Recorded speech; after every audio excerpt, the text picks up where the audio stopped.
নমস্কার, আমি সঙ্গমিত্রা। আমার এই সহজ রান্না চ্যানেলে আপনাদের সবাইকে স্বাগত। আজ আমি বানাচ্ছি দুধ পুলি। আপনাদের যদি এই রান্নাটা ভালো লাগে তাহলে লাইক এবং শেয়ার করবেন, আর আমার এই সহজ রান্না চ্যানেলটাকে সাবস্ক্রাইব করে পাশের বেল আইকনটা দাবাতে ভুলবেন না। দুধ পুলি বানানোর জন্য লাগবে চালের গুঁড়ো, নারকেল কোড়া, খেজুর গুড়, দুধ আর চিনি। প্রথমে আমি পুরটা তৈরি করে নেব, তার জন্য কড়াই বসিয়েছি। এর মধ্যে আমি 1 কাপ দুধ দিয়ে দেব। আমি 1 কাপ দুধ ভালো করে জাল দিয়ে ঘন করে নিয়েছি। এই দুধটা এখন আমি কড়াইতে দিয়ে দিচ্ছি। এর মধ্যে দিয়ে দেব নারকেল কোড়া। আমি এখানে 1 কাপ নারকেল কোড়া নিয়েছি।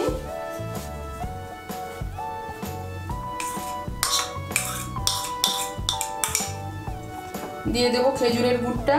আমি এখানে 1/2 কাপ খেজুরের গুড় নিয়েছি।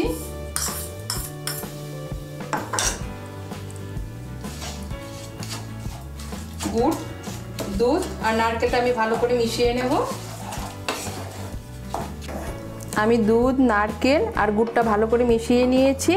এখন আঁচটাকে মিডিয়াম করে আমি যতক্ষণ না পর্যন্ত দুধটা শুকিয়ে যাচ্ছে ততক্ষণ পর্যন্ত আমি এটা পাক দিতে থাকবো।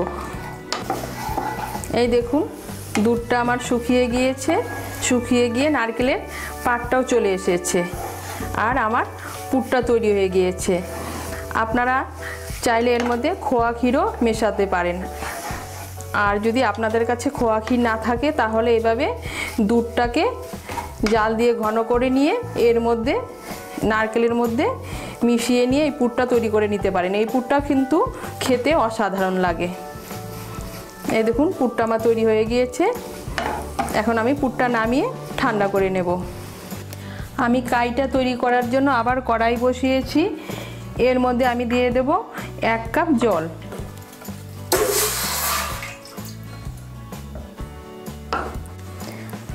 জলের মধ্যে আমি দিয়ে দেব সামান্য একটু নুন।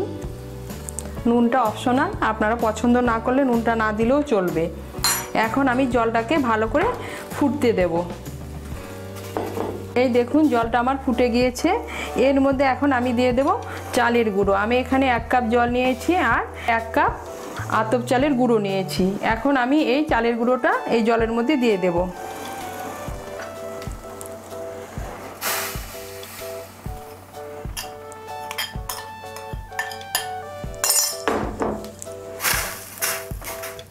জলের সঙ্গে ভালো করে চালের গুঁড়োটা মিশিয়ে নেব। এই দেখুন, ভালো করে মিশিয়ে নিয়েছি। আর যখন এভাবে কড়াই থেকে উঠে আসবে তখন বুঝে নেবেন যে কাইটা একদম তৈরি হয়ে গিয়েছে। আমার কাইটা দেখুন কড়াই থেকে উঠে আসছে, তার মানে আমার কাইটা একদম তৈরি হয়ে গিয়েছে। এখন আমি কাইটাকে একটা পাত্রে নামিয়ে নেব। এই দেখুন, কাইটা আমি একটা পাত্রে নামিয়ে নিয়েছি। এখন কাইটাকে গরম অবস্থায় ভালো করে ঠেসে ঠেসে মেখে নিতে হবে। যদি কাইটা আপনার শক্ত হয়ে যায় তাহলে এর মধ্যে অল্প জল দিয়ে নেবেন, আর যদি নরম হয়ে যায় তাহলে এর মধ্যে অল্প চালের গুঁড়ি দিয়ে ভালো করে যেভাবে আমরা ময়দা বা আটার ডো তৈরি করে নেই সেভাবে মেখে নেব। এই দেখুন, কাইটাকে আমি ভালো করে মেখে নিয়েছি। মেখে নিয়ে একটা আমি ডো তৈরি করে নিয়েছি। ডোটা আমার খুব নরমও হয়নি, খুব শক্ত হয়নি। এখন এটাকে আমি একটা ভিজে কাপড় দিয়ে ঢেকে রেখে দেবো যেন কাইটা শক্ত হয়ে না যায়।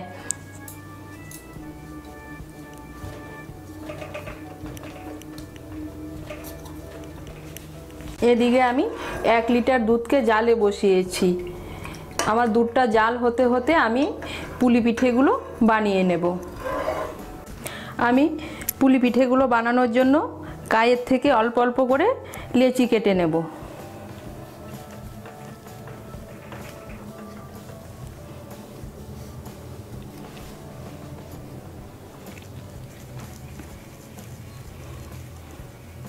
নিয়ে বাটির আকারে একটা খোল তৈরি করে নেব। হাতে একটু চালের গুঁড়ি নিয়ে নেব।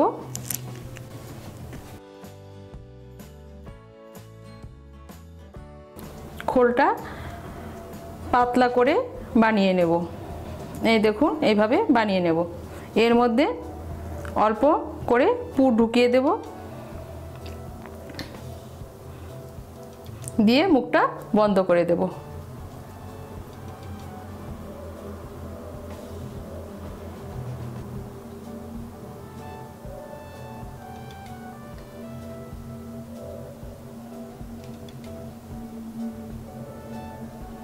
এভাবে আমি পুলিগুলো বানিয়ে নেব। এই দেখুন এর মধ্যে আমি পুরটা যেন খুব বেশি না হয়, বেশি হলে তাহলে কিন্তু পুলি পিঠেগুলো খুলে যাবে।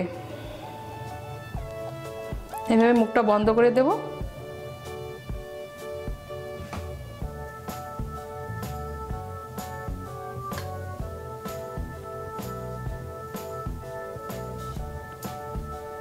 এই দেখুন এইভাবে আমি সবগুলো পুলি পিঠে বানিয়ে নেব। এই দেখুন আমি সবগুলো পুলি পিঠে বানিয়ে নিয়েছি। এখন এগুলো আমি দুধে জাল দিয়ে নেব। এই দেখুন দুধটাকে আমি ভালো করে জাল দিয়ে নিয়েছি। এখন এর মধ্যে আমি দিয়ে দেব তেজপাতা আর এলাচ। আমি দিয়ে দিচ্ছি দুটো তেজপাতা আর 4টা থেতো করা এলাচ। আমি এলাচগুলো এই দেখুন মুখগুলো থেতো করে নিয়েছি।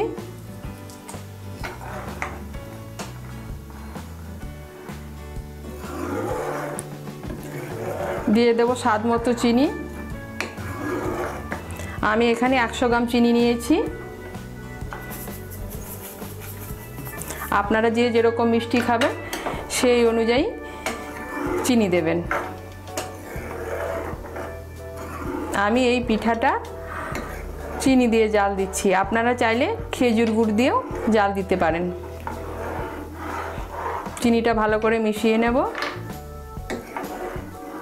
চিনিটা ভালো করে মিশিয়ে নিয়েছি। মিশিয়ে নিয়ে 1-2 মিনিট আরও জাল দিয়ে নিয়েছি দুধটাকে। এখন এর মধ্যে আমি দিয়ে দেব পুলি পিঠেগুলো।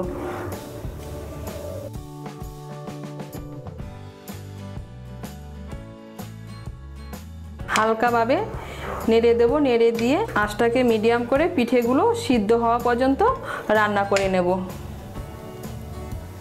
আঁচটা মিডিয়াম করে আমি 10 মিনিটের মতো পিঠেগুলো জাল দিয়ে নিয়েছি। এই দেখুন পিঠেগুলো আমার সেদ্ধ হয়ে গিয়েছে আর দুধটাও ঘন হয়ে গিয়েছে, আর আমার তৈরি হয়ে গেল দুধ পুলি।